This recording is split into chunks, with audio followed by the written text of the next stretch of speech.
നമസ്കാരം. കഴിഞ്ഞ കുറച്ച് ദിവസങ്ങളായി ചില സോഷ്യൽ മീഡിയ ഹാൻഡിലുകളിലും പ്രതിപക്ഷ കേന്ദ്രങ്ങളിലും ഉയരുന്ന പ്രധാനപ്പെട്ട ഒരു ചർച്ചയുണ്ട്. എവിടെ പോയി സതീശൻ്റെ പൂക്കി ചിരി? വോട്ട് തട്ടാൻ വേണ്ടി വി.ഡി. സതീശൻ കേരളത്തിലെ യുവാക്കളെ പറ്റിച്ചു വിട്ടോ? തെരഞ്ഞെടുപ്പിന് തൊട്ടു മുൻപ് മാധ്യമങ്ങൾക്ക് നൽകിയ അഭിമുഖത്തിൽ വി.ഡി. സതീശൻ പറഞ്ഞ ഒരു വാക്കുണ്ട്. കുട്ടികളല്ലേ, റോഡിൽ അപകടമുണ്ടാക്കാത്ത രീതിയിലുള്ള വാഹന മോഡിഫിക്കേഷനുകൾ അവർ ചെയ്യട്ടെ, അതിൽ തെറ്റില്ല. ഇത് കേട്ട് ആവേശത്തോടെ വോട്ട് ചെയ്ത യുവാക്കൾ വിജയിച്ച് അധികാരം കിട്ടി വെറും 2 മാസം തികയുമ്പോഴേക്കും സതീശൻ തങ്ങളെ വഞ്ചിച്ചു എന്ന് വിശ്വസിക്കണം എന്നാണ് ചിലർ ആഗ്രഹിക്കുന്നത്. പക്ഷേ എന്താണ് ഇതിൻ്റെ യഥാർത്ഥ വസ്തുത? അധികാരമേറ്റ് 2 മാസം തികയുമ്പോഴേക്കും സതീശൻ വഞ്ചിക്കുകയാണോ ചെയ്തത്? അതോ 10 വർഷമായി തുടരുന്ന മരവിച്ച സിസ്റ്റത്തെ തിരുത്താൻ ജനാധിപത്യപരമായ വഴിയിലൂടെ മുന്നോട്ട് പോവുകയാണോ ചെയ്തത്? മാധ്യമങ്ങൾ പാതി വഴിയിൽ പ്രചരിപ്പിക്കുന്ന വാർത്തകൾക്കും സൈബർ ആക്രമണങ്ങൾക്കും പിന്നിലെ യഥാർത്ഥ സത്യം എന്താണ്? 2026 ജീവിക്കുന്ന നമ്മൾ ഈ രാഷ്ട്രീയ നാടകത്തിന് പിന്നിലെ കണക്കുകളും യാഥാർത്ഥ്യങ്ങളും കൃത്യമായി പരിശോധിക്കേണ്ടതുണ്ട്. ഇന്ന് നമ്മൾ ഈ വീഡിയോയിൽ കൂടി അതാണ് വിശദമായി വിശകലനം ചെയ്യാൻ പോകുന്നത്. ആദ്യം തന്നെ നമ്മൾ ചിന്തിക്കേണ്ടത് കഴിഞ്ഞ 10 വർഷമായി ഈ നാട്ടിൽ മോട്ടോർ വാഹന വകുപ്പ് എന്താണ് ചെയ്തുകൊണ്ടിരുന്നത് എന്നാണ്. റോഡപകടങ്ങൾ കുറയ്ക്കാൻ എന്ന പേരിൽ ടൂറിസ്റ്റ് ബസ്സുകൾക്കൊക്കെ വെള്ള പെയിന്റ് മാത്രം അടിക്കണമെന്ന് ഉത്തരവിട്ട ഒരു വകുപ്പിനെയാണ് നമ്മൾ കണ്ടത്. വണ്ടിക്ക് മുകളിൽ ഒരു ചെറിയ സ്റ്റിക്കർ ഒട്ടിച്ചാൽ അല്ലെങ്കിൽ ഒരു എക്സ്ട്രാ ലൈറ്റ് വെച്ചാൽ 500ഉം 1000ഉം രൂപ പെറ്റി ഈടാക്കുകയും വാഹനം ഇഷ്ടപ്പെട്ട് കൊണ്ടു നടക്കുന്ന യുവാക്കളെ ക്രിമിനലുകളെ പോലെ കാണുകയും ചെയ്ത ഒരു ശൈലിയായിരുന്നു ഇവിടെ ഉണ്ടായിരുന്നത്. എന്നാൽ ഈ ഭരണം അധികാരത്തിൽ വന്നതിന് ശേഷം എന്താണ് സംഭവിച്ചത്? എടുത്തു ചാടി ഒരു ഉത്തരവിറക്കുകയല്ല UDF സർക്കാർ ചെയ്തത്. പകരം വി.ഡി. സതീശൻ മോട്ടോർ വെഹിക്കിൾ ഡിപ്പാർട്ട്മെന്റിനോട് കൃത്യമായി ആവശ്യപ്പെട്ടു. അപകടകരമല്ലാത്ത മോഡിഫിക്കേഷനുകൾ എന്തൊക്കെയാണെന്ന് പഠിച്ച് ഒരു റിപ്പോർട്ട് നൽകുക. ആ റിപ്പോർട്ട് സർക്കാരിന് ലഭിച്ചപ്പോൾ ചില മാധ്യമങ്ങൾ അത് പുറത്തുവിട്ടു. സീറ്റ് കവർ മാറ്റുന്നതും ടയറിൽ കാറ്റടിക്കുന്നതുമാണോ മോഡിഫിക്കേഷൻ എന്ന് ചോദിച്ച് ആളുകളെ തെറ്റിദ്ധരിപ്പിച്ചു. എന്നാൽ യഥാർത്ഥത്തിൽ നടന്നത് എന്താണ്?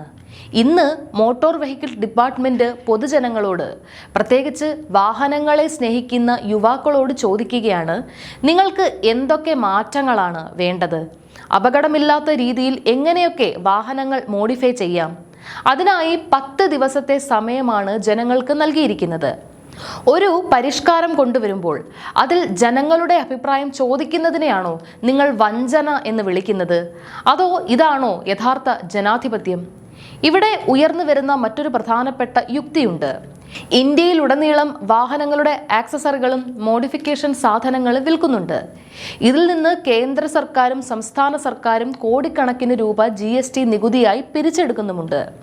GST കൊടുത്ത് കടയിൽ നിന്ന് ഒരു സാധനം വാങ്ങി വണ്ടിയിൽ വെക്കുമ്പോൾ അത് വഴിയിൽ തടഞ്ഞു നിർത്തി പെറ്റി അടപ്പിക്കുന്ന വിരോധാഭാസമാണ് ഇവിടെ നടന്നിരുന്നത്. വാങ്ങുന്നവനും വിൽക്കുന്നവനും കുറ്റക്കാരൻ, എന്നാൽ അതിൽ നിന്ന് നികുതി വാങ്ങുന്ന സർക്കാർ മാത്രം മിടുക്കൻ. ഈ വികലമായ നയത്തിന് ഒരു മാറ്റം വരണ്ടേ? സതീശൻ പറഞ്ഞത് കൃത്യമാണ്. റോഡിലിറങ്ങുന്ന മറ്റ് യാത്രക്കാർക്ക് ഭീഷണിയാകാത്ത, വലിയ അപകടങ്ങൾ ഉണ്ടാക്കാത്ത മോഡിഫിക്കേഷനുകൾ അനുവദിക്കപ്പെടണം. ഇന്ന് വിപണിയിൽ ലഭിക്കുന്ന സാങ്കേതിക വിദ്യകളെ ഉൾക്കൊള്ളാൻ നമ്മുടെ നിയമങ്ങൾക്ക് കഴിയണം. അതിനാണ് ഈ ഭരണം വഴിയൊരുക്കുന്നത്. നമ്മൾ ഇന്ന് ജീവിക്കുന്നത് 2026 എന്ന് ഏവരും ഓർക്കണം. നിർത്തിയിട്ടിരിക്കുന്ന ഡ്രൈവർ ഇല്ലാതെ തന്നെ തനിയെ ഓടുന്ന AI കാറുകളും ഓട്ടോമേറ്റഡ് സാങ്കേതിക വിദ്യകളും ലോകമെമ്പാടും റോഡുകളിൽ നിറഞ്ഞാടുന്ന ഒരു കാലഘട്ടമാണിത്. സാങ്കേതിക വിദ്യ AI ലെവലിലേക്ക് എത്തി നിൽക്കുമ്പോഴും നമ്മൾ ഇന്നും പിടിച്ചുകൊണ്ടിരിക്കുന്നത് 1990കളിൽ ഉണ്ടാക്കിയ പഴഞ്ചൻ നിയമങ്ങളാണ്. അന്നത്തെ കാറുകൾക്കും അവിടുത്തെ റോഡുകൾക്കും വേണ്ടി ഉണ്ടാക്കിയ നിയമങ്ങൾ വെച്ച് 2026 വാഹനങ്ങളെയും യുവാക്കളെയും അടക്കി ഭരിക്കാൻ നോക്കിയാൽ അത് നടപ്പിലാകുമോ? നിയമങ്ങൾ പരിഷ്കരിക്കപ്പെടാനുള്ളതാണ്. ഒരു പുതിയ സാങ്കേതിക വിദ്യയോ ഉൽപ്പന്നമോ വരുമ്പോൾ അതിൻ്റെ ഗുണദോഷങ്ങൾ പഠിച്ച് ജനങ്ങൾക്ക് അനുയോജ്യമായ രീതിയിൽ മാറ്റിയെടുക്കുക എന്നതാണ് ഒരു പുരോഗമന ഗവൺമെന്റിന്റെ ചുമതല. വി.ഡി. സതീശൻ ചെയ്യുന്നത് ആ നിയമപരിഷ്കാരമാണ്, അല്ലാതെ ആകാശത്ത് നിന്ന് ഒറ്റയടിക്ക് മാറ്റങ്ങൾ കൊണ്ട് തള്ളുകയല്ല ചെയ്യുന്നത്. ഇനി മോഡിഫിക്കേഷന്റെ കാര്യം മാത്രമല്ല, പ്രതിപക്ഷം കുറ്റപ്പെടുത്തുന്ന മറ്റ് വികസന പദ്ധതികൾ കൂടി നോക്കൂ. UDF പ്രകടന പത്രികയിൽ പറഞ്ഞ ഇന്ദിരാ ഗ്യാരണ്ടികൾ നടപ്പിലാക്കാൻ ഈ സർക്കാർ തുടക്കം കുറിച്ചു കഴിഞ്ഞു. അതിൽ പ്രധാനപ്പെട്ട ഒന്നാണ് സ്ത്രീകൾക്കും സാധാരണക്കാർക്കും യാത്രകൾ ആശ്വാസകരമാക്കുന്ന പ്രിയദർശിനി പദ്ധതി. ഉടൻ തന്നെ ചില സാമ്പത്തിക ശാസ്ത്രജ്ഞന്മാർ ഇറങ്ങിയിട്ടുണ്ട്. KSRTC വലിയ നഷ്ടത്തിലാണ്, സൗജന്യ യാത്ര കൊടുത്താൽ പൂട്ടിക്കെട്ടും എന്ന് പറഞ്ഞ്. എന്നാൽ ഇവർ മനസ്സിലാക്കാത്ത ഒരു കാര്യമുണ്ട്. സംസ്ഥാനത്ത് പൊതുമേഖലാ സ്ഥാപനങ്ങൾ നഷ്ടത്തിലാണെന്ന ധവളപത്രം പുറത്തുവിട്ടത് സതീശൻ തന്നെയാണ്. പക്ഷേ അതിൽ നിന്ന് രക്ഷപ്പെടാൻ ജനങ്ങളുടെ പോക്കറ്റ് അടിക്കുകയല്ല വഴി.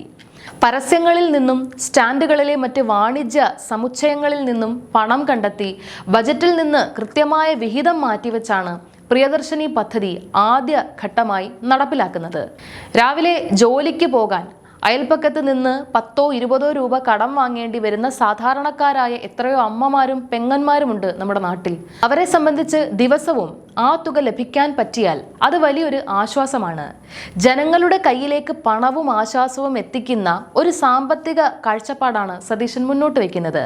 കഴിഞ്ഞ 5 കൊല്ലം ഭരിച്ച് ഇറങ്ങിപ്പോകാൻ 1 മാസം ബാക്കിയുള്ളപ്പോൾ മാത്രം പെൻഷൻ തുക വർദ്ധിപ്പിച്ചു എന്ന് അവകാശപ്പെട്ടവരാണ് ഇന്ന് അധികാരത്തിൽ വന്ന് വെറും 2 മാസം മാത്രം തികഞ്ഞ ഒരു സർക്കാരിനോട് പറഞ്ഞതൊക്കെ എവിടെ എന്ന് ചോദ്യം ചെയ്യുന്നത്.